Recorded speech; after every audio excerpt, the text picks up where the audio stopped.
Malheureusement, nous, on avait déjà l'expérience. On nous a raconté ce qui se passe dans certains camps, et notamment à Majdanek, que les gaz arrivaient par les pommes de douche. Enfin, c'est ce qu'on croyait. Et chacun de nous s'éloignait des pommes de douche, qu'on ne soit pas sur les pommes de douche. Et finalement, il y avait quelques courageux qui ont sorti un doigt, qui a un pied, et puis on a entendu dire « c'est de l'eau, c'est de l'eau ». À ce moment-là, on a pris la douche, et en sortant, on nous a distribué des vêtements, on nous a sortis, et on a retrouvé le reste du groupe. Et là, c'était la direction, le camp des Tziganes. Voilà. Les Tziganes étaient envoyés donc sans sélection en famille dans le camp B2E, juste à côté de l'hôpital. Ils avaient aussi des entre guillemets privilèges, mais tellement ridicules, mais ils pouvaient rester avec il y avait des instruments de musique, on dit qu'il y avait des outils, des ustensiles de cuisine aussi, et ils avaient en général pas travaillé, rester en famille.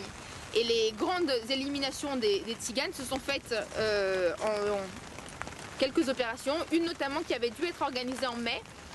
Et les Tziganes en ont eu vent et se sont soulevés. Il y a eu les hommes étaient armés de barres de fer. On raconte, il y a quelques témoignages des Juifs aussi qui l'ont vu, qui racontent que pendant toute une nuit il y a eu des combats et que donc ils ne se sont pas laissés déporter et que les Allemands ont décidé de reporter leur activité. Qu'entre-temps, ce qu'ils ont fait, c'est qu'ils ont pris tous les hommes valides et les ont envoyés dans des camps à l'intérieur de l'Allemagne.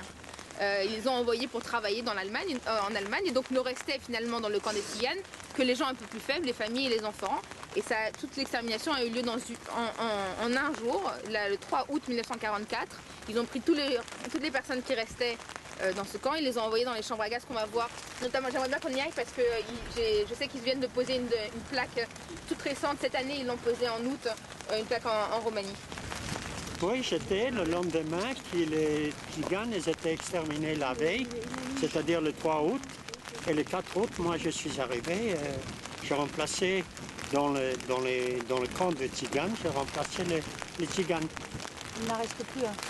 À ma connaissance, non, puisqu'on les a tous amenés, tout ce qui était là dans le camp, on les a amenés, on les a exécutés, on les a gazés. Pas un seul.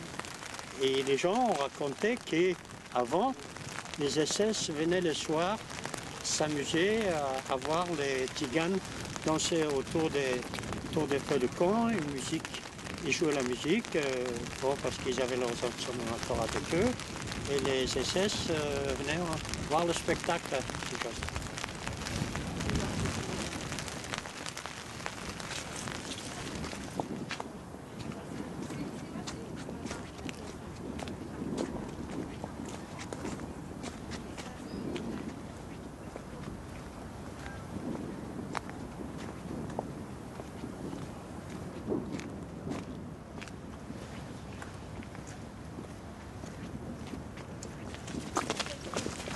Comment est-ce que vous arriviez à tenir jour après jour dans ce froid? L'homme, quand il veut vivre, il s'accroche à la vie, surtout que sa vie est menacée. On ne soupçonne même pas jusqu'où il peut aller dans la détresse, dans la souffrance. Et là, dans ce cas-là, on s'accroche à la vie encore davantage. Moi, j'avais peur de mourir. À 15 ans, 14-15 ans, j'avais très peur de mourir. Et je ne voulais pas mourir. Voilà. Qu'est-ce que je connaissais de la vie? Rien. J'ai pas eu mon adolescence, on me l'a volée. Et cette adolescence me manque et me manquera jusqu'au dernier souffle. Il n'y a rien à faire. C'est un déséquilibre complet.